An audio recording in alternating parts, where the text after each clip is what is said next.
Nah, Assalamualaikum warahmatullahi wabarakatuh. Halo semuanya, perkenalkan nama saya Muhammad Harnaldi dengan NIM 23051660117. Jadi, pada video kali ini saya akan mempraktikkan simulasi 1 micro teaching dengan materi Romusa. Selamat menyaksikan. Oke, Assalamualaikum warahmatullahi wabarakatuh. Waalaikumsalam warahmatullahi wabarakatuh. Ya, selamat pagi anak-anak. Pagi, Pak. Gimana kabar kalian? Alhamdulillah. Alhamdulillah kalau gitu. Sudah kenal nama bapak siapa? Belum. Oke, kita kenalan dulu kalian. Iya, Pak. Jadi nama bapak itu Pak Ade. Oke? Pak Ade. Salam kenal ya semuanya ya. Oke, jadi sebelum kita mulai nih, saya mau tanya, kalau kalian lulus tuh kalian mau kerja atau nganggur? Gimana? Kerja. Kerja ya? Dari mau nganggur berarti? Oke. Kalau kalian kerja nih misalnya, tapi kalian nggak digaji, gimana tuh? Wah, marah ya, kecewa berat. Misal kalian keamanan kalian udah dijamin, kesehatan kalian udah dijamin, gimana tuh? Maksudnya kalian kerja? Marah ya? Tidak suka? Iya. Itu yang terjadi ketika bangsa Jepang datang ke Indonesia. Jadi teman-teman, hari ini kita bahas terkait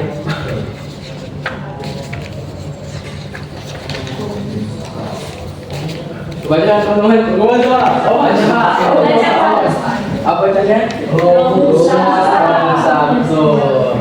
Ada yang tahu nggak Romusa itu apa? Kalian pasti pernah belajar di Romusa. Tahu nggak? Kerja paksa. Oke, betul. Kerja paksa. Ada lagi? Terkait Romusa ini ada yang tahu lagi? Oke, cukup ya. Oke, betul yang teman-teman katakan. Romusa ini adalah kerja paksa.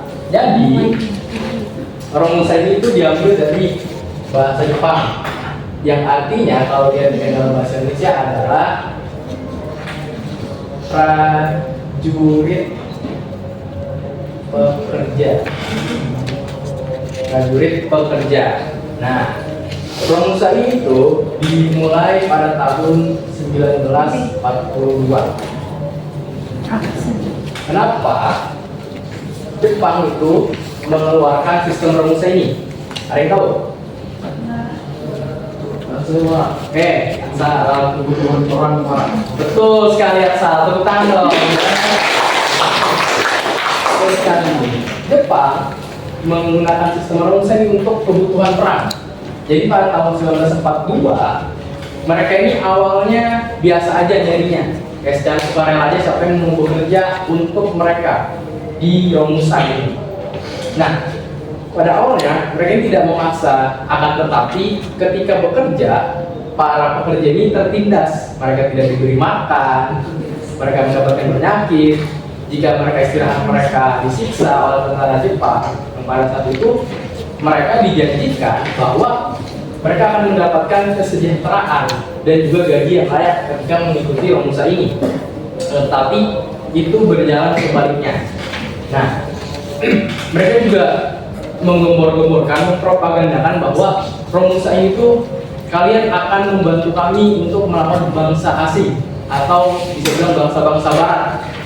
Betul lagi kata. Asal mereka sedang perang pada saat itu melawan bangsa sekutu, blok sekutu, yaitu Amerika yang pada saat itu. Nah, di tahun selanjutnya 1943 mereka ini mulai tambah mencari para pekerja-pekerja ini. Jadi mereka itu menggunakan pejabat-pejabat daerah memaksa mereka untuk merekrut anggota-anggota Romusa ini secara paksa untuk memenuhi kuota mereka. Tahun 1943. Ketika mereka tidak mau, tentara Jepang ini bilang bahwa saya akan mengucilkan keluarga kalian atau memusuhi satu desa itu, dipaksa memusuhi keluarga ini jika tidak mau mengikuti Romusa.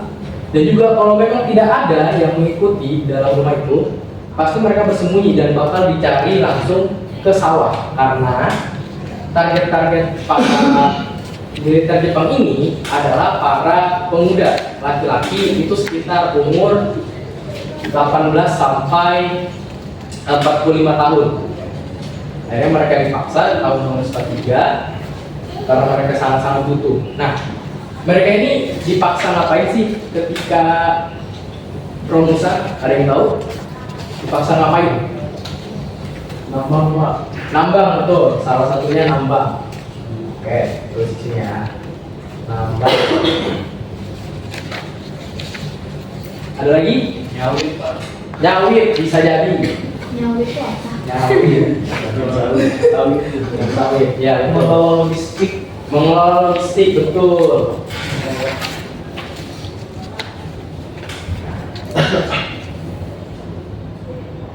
Ya, yang dikatakan teman-teman ini benar semua ya. Ketika mereka dipaksa untuk kerja Romusa, mereka ini dipekerjakan di berbagai tempat dan bidang. Tapi yang paling utama adalah bidang-bidang pembangunan infrastruktur untuk perang. Biasanya bangun goa perang ataupun bangun barak militer untuk mereka.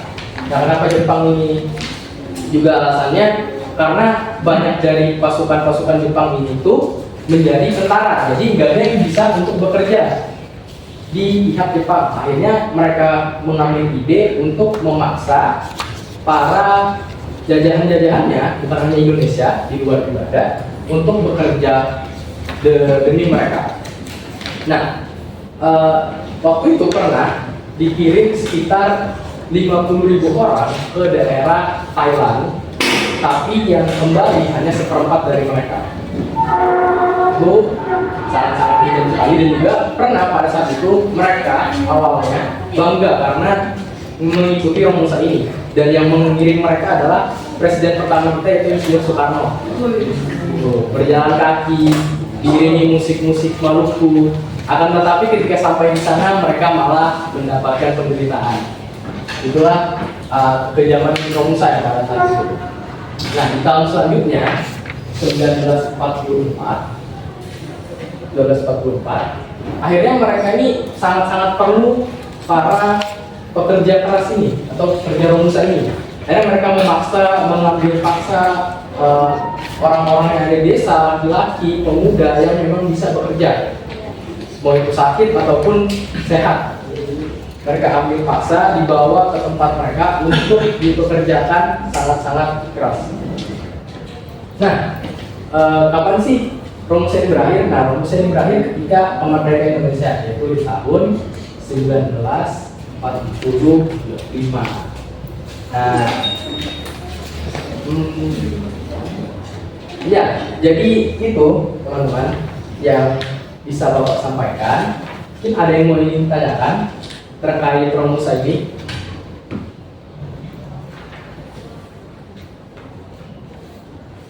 Saya ingin bertanya. Oke, Oke, silahkan. Tadi kan Bapak bilang ada propaganda. Propaganda tadi yang bilang menjanjikan bahwa Masa Barat ya, Pak. Nah, itu propagandanya apakah cuma itu aja yang diperkenalkan atau ada lagi? Oh, oke, baik. Jadi Jepang ini mempropagandakan salah satunya dari itu anti Barat, dan juga salah satu propagandanya lagi adalah mereka bilang bahwa kalian akan menjadi prajurit yang pemberani, prajurit yang sangat-sangat keren, baik, karena kalian sudah membantu untuk melawan bangsa-bangsa Barat, seperti itu. Jadi itu mungkin propaganda-propaganda yang dilakukan oleh Jepang. Dan juga sebenarnya sudah ada waktu itu pengadilan dengan Indonesia, dan Indonesia itu ingin dijadikan bahwa akan dapat upah yang layak dan kesejahteraan, tapi memang Jepang yang menyalahgunakan kekuasaan mereka lalu membuat Romusa ini menjadi kerja paksa, seperti itu. Oke, mungkin ada lagi teman-teman ingin bertanya?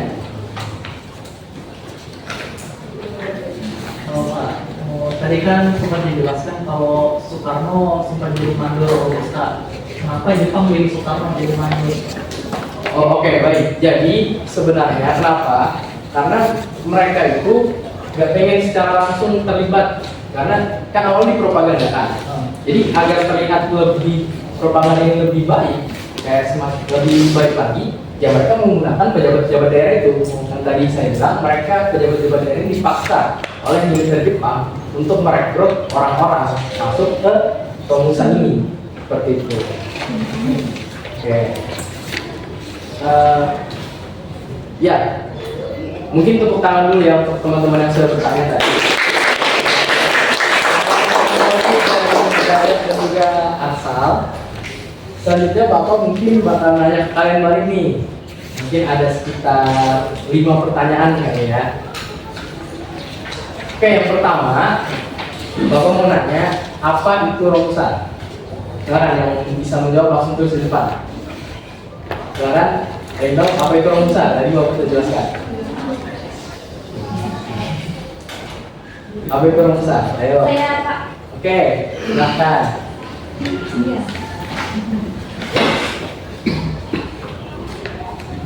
Di sebelah sini. Oh, sebelah sini. Iya.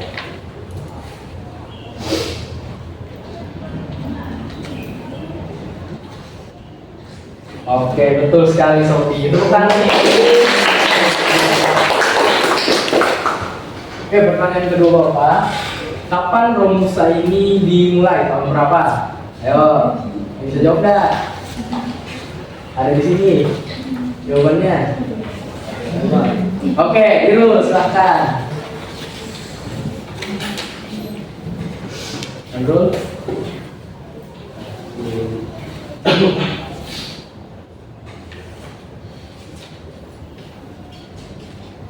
Oke, betul sekali Irul. Tepuk tangan dulu.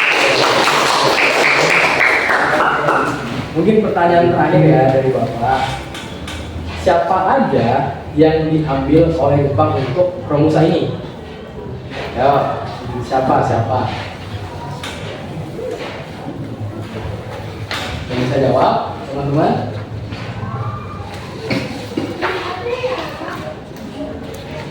Atau Bapak tunjuk nih, yang bisa? Bapak tunjuk. Oke. Bapak tunjuk. Rama. Ayo Rama. Siapa yang diambil paksa oleh Jepang kerja paksa ini? Silakan Rama. Iya. Iya.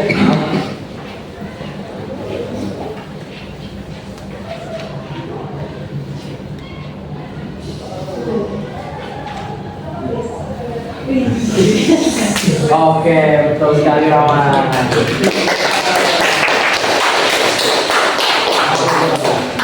Luar biasa.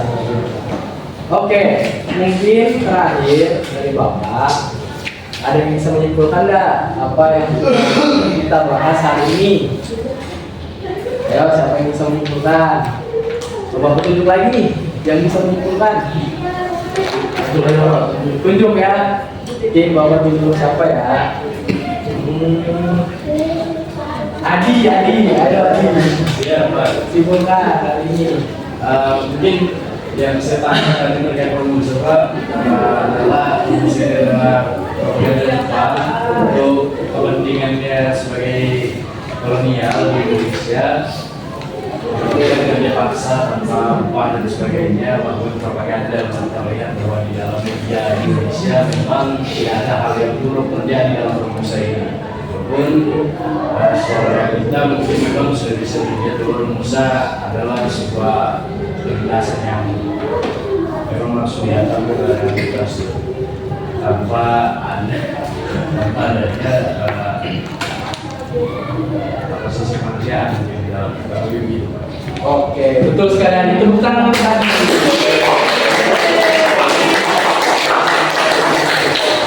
Oke, teman-teman, tadi kesimpulan dari Adi.